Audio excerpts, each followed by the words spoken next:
Bienvenue dans l'émission Deviens artiste de ta vie, le podcast dédié à votre croissance personnelle. Ici, on parle de changement de vie, de transformation. On se reconnecte à l'essentiel, on ose, on s'autorise, on assume qui l'on est. Chaque mardi, je vous partage des clés et des stratégies concrètes pour retrouver confiance en vous et développer votre leadership. Je suis Anne-Sylvie Dutry, experte en prise de parole en public et confiance en soi, et j'ai à cœur de vous accompagner pour vous permettre, vous aussi, de devenir artiste de votre vie. Je vous souhaite une belle écoute et je vous dis à mardi. Bienvenue dans ce nouvel épisode. Aujourd'hui, j'aimerais que l'on parle de quelque chose dont on ne prend pas forcément conscience. C'est le deuil d'une situation. Je ne parle pas du deuil de perdre quelqu'un qui nous est cher et qui est extrêmement douloureux. Je parle simplement de prendre un temps pour faire le deuil d'une situation qui est en train de changer. C'est vraiment important de comprendre que parfois, on rebondit face aux obstacles de la vie sans prendre le temps d'identifier qu'on est en train de transformer quelque chose ou de passer à une étape différente. Je me permets de vous partager cette notion-là parce qu'en fait, pendant longtemps, étant maman solo pendant plus de 17 ans, j'ai dû affronter certaines tempêtes seule. Et en discutant un jour avec une de mes amies très proches, elle me dit « Mais est-ce que tu as pris le temps de faire le deuil de ta séparation ?»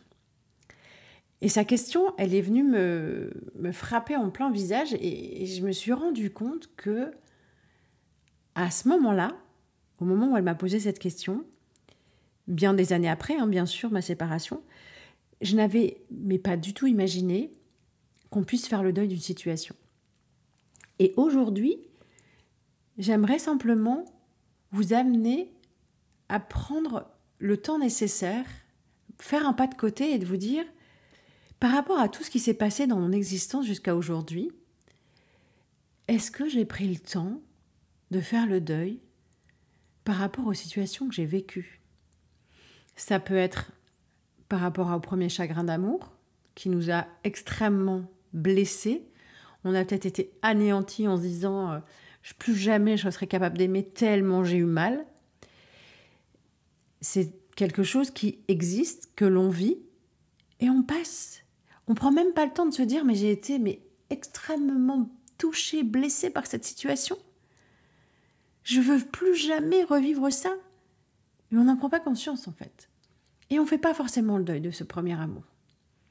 Ça peut être aussi le deuil par rapport à un poste, un job que vous avez eu pendant des années et des années et vous ne prenez pas le temps d'assumer ou en tout cas d'essayer d'accepter une situation qui pour vous est complètement illogique, peut-être injuste, inconfortable, tout ce que vous voulez. Et en fait, vous êtes en train de vous dire, mais après tous ces mois, ces années de bons et loyaux services, me voilà sur la touche. Comment une entreprise à qui j'ai voué un temps infini, j'ai laissé passer des week-ends, j'ai donné du temps, des soirées au profit de l'entreprise, au détriment de ma famille, de mes enfants, des fêtes de l'école, des fêtes de Noël, de tout ce que vous voulez, et vous vous retrouvez du jour au lendemain dans le cadre d'un plan social ou licencié pour X ou Y raison, et là vous vous effondrez.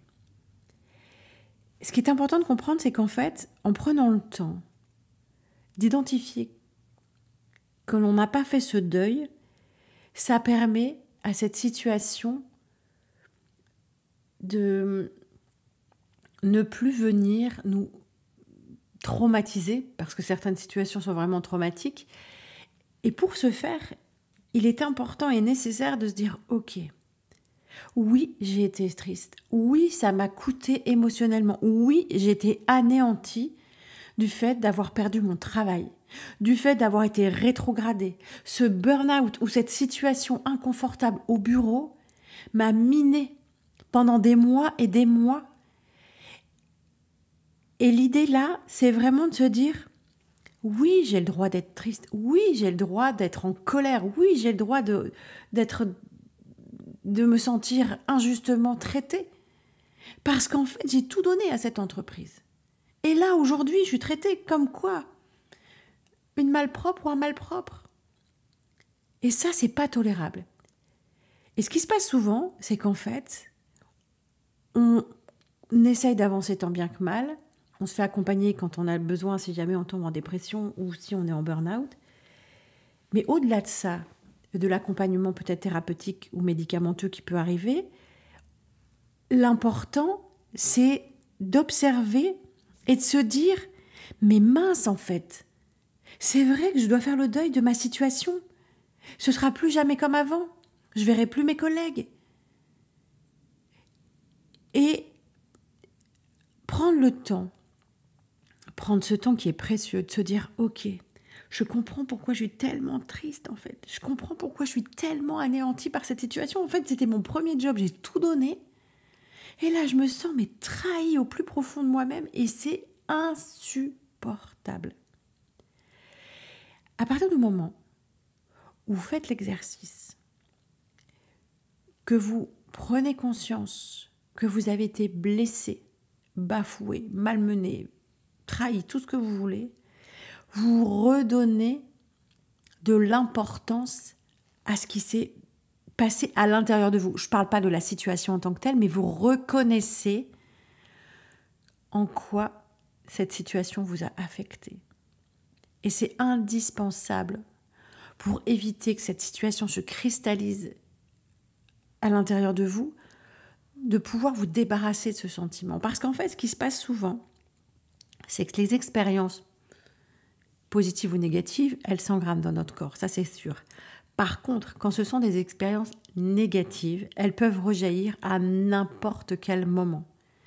C'est pas la même personne, c'est pas le même lieu, c'est pas le même pays, c'est pas le même moment, c'est pas le même endroit, rien. Et on a cette sensation de vide intersidéral parce que ça vient nous prendre aux tripes. Et ça existe parce qu'en fait, on a encore une situation passée qui a encore un impact considérable sur notre présent. C'est peut-être exactement la même chose par rapport à une situation de relation. Je suis en couple avec quelqu'un depuis des années et des années, ça se termine très mal. J'ai été trahie, j'ai été trompée. Cette personne peut-être, ou à l'inverse, cette personne me donne plus de signe de vie alors que ça fait plusieurs mois qu'on est en relation et je me sens trahie, je me sens abandonnée, je me sens rejetée. Ce qui va être important pour vous, c'est exactement le même processus, c'est de se dire, je dois faire le deuil de cette situation dans laquelle je me sentais bien, peut-être dans laquelle je me projetais, cette histoire de couple naissante ou cette histoire de couple qui durait depuis des années. Je me sentais bien, je me sentais en sécurité. Et là, par rapport à une décision que je trouve injuste parce qu'elle est unilatérale et que je n'ai pas eu mon mot à dire, que la personne est partie, qu'elle m'a trompée, qu'elle m'a trahi ou qu'elle avait envie de faire autre chose, c'est de comprendre que finalement, j'ai le droit d'être triste. J'ai le droit et au-delà d'avoir le droit, c'est de prendre conscience que plus rien ne sera comme avant. Je vais devoir faire le deuil de cette situation. Je me sens actuellement en insécurité parce que cette personne m'a quitté ou parce que cette personne m'a trahi. Et ça, c'est une situation qui est très inconfortable. Pour pouvoir dépasser ça, parce qu'en règle générale, à l'instant T, on ne prend pas conscience de cette partie de deuil que l'on a à faire par rapport à une situation, ce qui se passe, c'est qu'on va vivre avec comme un boulet à notre pied. Je ne sais pas si vous avez déjà essayé de traîner un boulet dans du sable, mais ça fatigue, c'est lourd, c'est pesant. Et bien, toutes les situations que l'on a vécues, qui n'ont pas été réglées, qui n'ont pas été, comment dirais-je, digérées, elles prennent du poids. Ça devient lourd. C'est-à-dire que toutes ces situations vont... C'est comme si on avait mis plein de choses, des pierres dans notre sac à dos et qu'on avait du mal à porter tout ça. C'est lourd, c'est pesant, c'est... Oh là là là là, je ne sais pas comment je vais m'en sortir. Et ce que j'aimerais aujourd'hui pour vous, c'est vraiment de vous honorer en vous donnant la permission de consoler la partie de vous qui a été blessée, bafouée, trahie, rejetée, malmenée, tout ce que vous voulez. À partir du moment où on commence à prendre conscience de ça, ça permet de ne plus laisser ce poids nous polluer dans notre quotidien. Je parlais d'un travail, d'une relation, d'une séparation. Ça peut être une amitié, ça peut être ce que vous voulez, mais ça peut être aussi une situation de faire le deuil de son entreprise. Personnellement, en 2013, j'ai connu un dépôt de bilan. Ça a été quelque chose d'extrêmement difficile parce qu'à l'époque, j'avais différentes choses à gérer en même temps. Je me suis retrouvée avec les huissiers à la maison. J'avais des nuits blanches parce que je me disais, mais comment je vais faire? Comment je vais pouvoir m'en sortir? Je m'en suis sortie, j'ai réussi à rebondir. J'ai repris un nouvel élan, j'ai pris un nouveau départ. Par contre, cette situation m'a polluée pendant un certain temps, jusqu'au jour où j'ai pris conscience que je n'avais pas fait le deuil de cette entreprise. Et pour pouvoir me remettre en selle plus sereinement, parce qu'en fait, sinon, vous avez toujours le fantôme d'une trahison, d'un dépôt de bilan, d'une séparation, de tout ce que vous voulez, de la perte d'un emploi qui va être là, derrière vous, comme une ombre malfaisante. C'est de se dire, ok, ça m'a extrêmement touchée. J'ai été blessée. Je me suis retrouvée dans une situation, mais que je ne souhaite à personne, parce qu'en fait, c'était extrêmement difficile à vivre. Par contre, à partir du moment où je prends un temps, même si ça fait des années que c'est arrivé, mais si là, même aujourd'hui, vous prenez conscience de quelque chose qui vous pollue ou qui vient remuer quelque chose en vous, et c'est grâce à ça que vous allez vous rendre compte, est-ce qu'il y a encore quelque chose qui est difficile? On prend conscience de quelque chose qui est difficile aujourd'hui dans le présent, lorsqu'on y pense, on a une émotion négative. Avoir une émotion négative va vous permettre de vous dire « Ah, il y a encore un truc qui coince ». Et ça a été le cas pendant quelques années où je me suis aperçue qu'à chaque fois que je repensais à mon dépôt de bilan, c'était anxiogène pour moi. De me dire « Mais est-ce que si ça reproduisait encore ce schéma-là, je le connais trop bien, je veux pas que ça se reproduise, c'était horrible ». J'ai vécu une situation pendant 1 an et demi qui était extrêmement difficile, nerveusement, mentalement, psychologiquement, c'était affreux. Et pour prendre conscience qu'il fallait que je passe au-dessus, plutôt que de fuir cette émotion négative, je me suis dit, ok, si elle revient, c'est qu'il y a quelque chose. Et là, je me suis dit, ok, observons ce qui se passe. Qu'est-ce que je ressens? Pourquoi je me sens pas bien, en fait? Parce qu'en fait, c'était une période importante pour moi, puisque j'ai monté mon entreprise juste après ma séparation. Donc, j'y attachais vraiment de l'importance à cette entreprise. Et là, je me suis retrouvée à devoir gérer des choses qui étaient pour moi injustes à l'époque, dans la manière dont ça a été fait. Et en prenant conscience qu'il fallait absolument que je m'honore à nouveau en me disant « Ok, ça c'est une histoire qui est passée. Il est temps que tu fasses le deuil de cette entreprise. Parce que ça a été 10 ans de ta vie, parce que tu as donné corps et âme dans cette boîte, parce que pour toi c'était ton rebond. Ça, c'était super important, mais c'est ok, c'est fini. Il y a eu un avant, un pendant, un après, et maintenant, ça fait des années que c'est arrivé. Tu es en capacité de faire les choses différemment. Mais pour cela, il était nécessaire, vraiment, que je m'autorise à poser des mots sur les émotions négatives que je rencontrais, ou que je retrouvais, ou qui revenaient régulièrement en moi. Et à partir du moment où je me suis autorisée à me dire « T'as le droit d'être triste, t'as le droit d'être en colère, tu as le droit de ne pas avoir envie de revivre cette situation qui était très compliquée pour toi, c'est ok. » Pour cela, il va falloir que tu fasses le deuil de cette situation.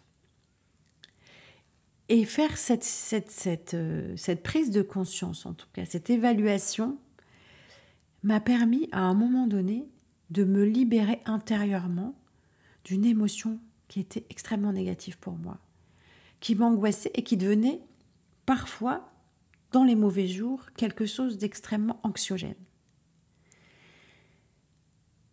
À partir du moment où on prend conscience qu'on vit tous des deuils au quotidien, dans les relations qui s'arrêtent, dans des situations qui ne vont pas au bout, qu'on doit renoncer à un projet, à un emploi, à une relation amoureuse parce que finalement c'est peut-être pas ça qui est important à l'instant T, c'est pas ça dont on a besoin peut-être à l'instant T, c'est pas que c'est pas important, c'est qu'on n'a pas besoin de ça à l'instant T. Mais sur l'instant, on ne se rend pas compte. On ne se rend pas compte que ce qui est venu nous blesser, ça a été là pour nous faire prendre conscience de quelque chose. C'est-à-dire qu'aujourd'hui, cette situation de dépôt de bilan, cette entreprise que j'ai dû lâcher, fermer, mais ça a été le plus beau cadeau mal emballé que j'ai jamais eu en fait. Parce que si j'avais persévéré, et c'est ce que j'ai essayé de faire pendant quelques temps, et c'est pour ça que ça m'a coûté en énergie, et que ça a été extrêmement difficile, c'est tout simplement qu'aujourd'hui, je ne serais pas là. Parce que je serais peut-être encore en train de me démener avec des clients ou avec des situations qui ne me correspondent plus aujourd'hui. Alors je peux vous dire ça avec le recul, mais sur l'instant, c'était extrêmement difficile. Alors c'est pourquoi cette semaine, j'avais vraiment envie de parler de deuil par rapport à des situations que l'on vit, parce qu'on est tellement pris par le temps, par une société qui vit à 100 à l'heure, qu'on ne prend plus le temps de se poser pour juste observer ce qui se passe, pourquoi je suis triste, pourquoi je suis en colère, pourquoi je trouve ça injuste, pourquoi je me sens rejetée, pourquoi. Mais les pourquoi, on n'a plus le temps. Alors que si je m'autorise à avoir un instant avec moi, seul à seul, comme si on était face à un miroir et qu'on faisait tout simplement une interrogation sur nos prises de conscience, on serait en capacité de nous réconforter, tout simplement, d'éviter de nous blâmer, parce que surtout quand ça ne va pas, qu'est-ce qui se passe ? Parfois, c'est que on est en mode victime, et prendre ce temps de s'autoriser à faire le deuil d'une situation ou d'une relation va vous permettre tout simplement de reprendre votre pouvoir et d'être en capacité de faire différemment. Je vous souhaite une excellente semaine et je vous dis à très vite.